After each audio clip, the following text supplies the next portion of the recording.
ప్రపంచవ్యాప్త media America చేతుల్లో ఉంటుంది.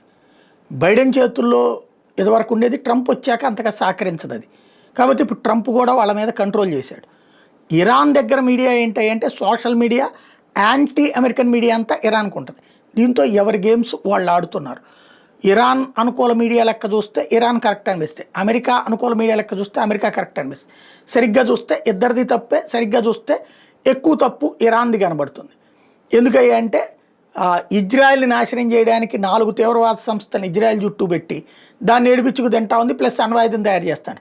అణ్వాయుధం తన దగ్గర ఉంటే ఏమాత్రం సెక్యూరిటీ లేదనడానికి సాక్ష్యం వాళ్ళ దగ్గర తయారు చేసినటువంటి మిస్సైళ్లే ఏకంగా ఉగ్రవాదులకు ఇచ్చినటువంటి దేశం.